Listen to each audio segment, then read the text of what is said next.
Welcome to Media Thread, the series where I cover my favorite media texts of the year and rank them as they appear. Today I'll be covering the Portal 2 fan mod, Portal Revolution. I love the Portal games, especially 2, so when I saw the trailer for Portal Revolution, I just had to get it.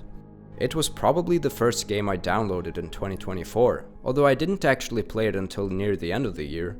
That's because I wanted to replay Portal 2 first.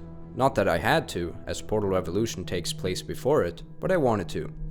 I had already replayed the first Portal at the end of 2023, and I was nearing the end of the Portal 2 co-op mode as Portal Revolution came out.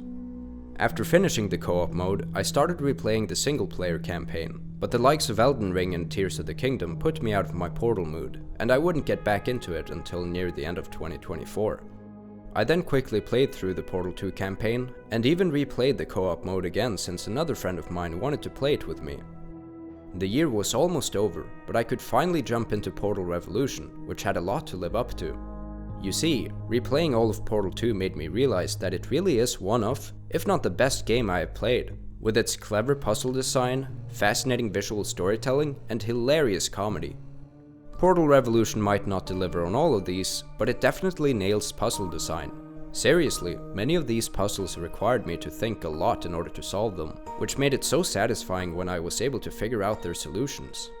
The game designers were really cooking with these puzzles, and some of them introduced brand new mechanics, such as using air vents to transport yourself and objects, transferring a laser beam from one cube to another, and switching on and off the power to control a device's functionality. For as well thought out as these puzzles are, I must admit that the difficulty curve is inconsistent. The first few puzzles are quite easy as you'd expect, but the game quickly gives you some of the toughest puzzles of the entire game just in the first few chapters. Some of the later puzzles are actually easy in comparison. Portal 1 and 2 had a better difficulty curve, the puzzles usually getting tougher as you progress, which makes a lot more sense. That doesn't detract from how fun the puzzles were, however, and I'm still very impressed with their design. I also didn't expect Portal Revolution to be so long. The first chapter alone took me an hour to get through, and most of the other chapters were also around that length on average, making the whole game about 8 hours long. You might consider this short, but it's not like Valve's Portal games are any longer, unless you combine Portal 2 single-player and co-op campaigns.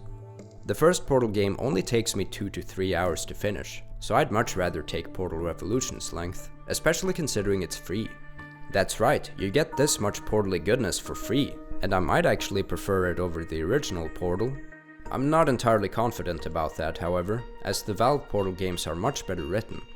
I do like Portal Revolution's writing. It's a noble effort from fan creators to expand the Portal lore, but let's be real, the Valve Portal games are some of the best written games ever, especially in terms of comedy. Portal Revolution was occasionally funny, but there was never a laugh-out-loud moment that's so common to find in the Valve Portal games.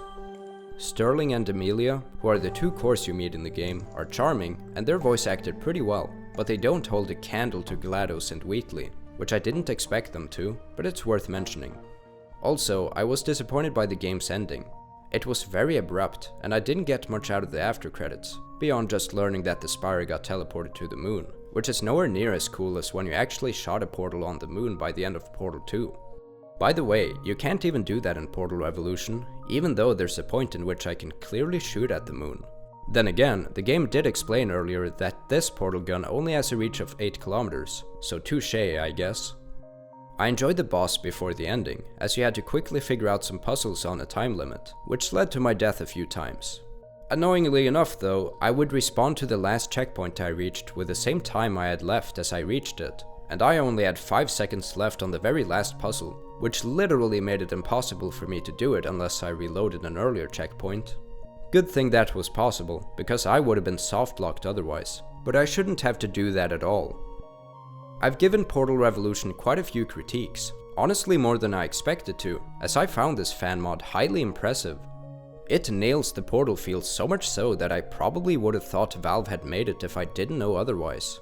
Sure, it is a bit lacking when compared to Valve's Portal games, but I'm still debating whether I enjoy it more than the original Portal.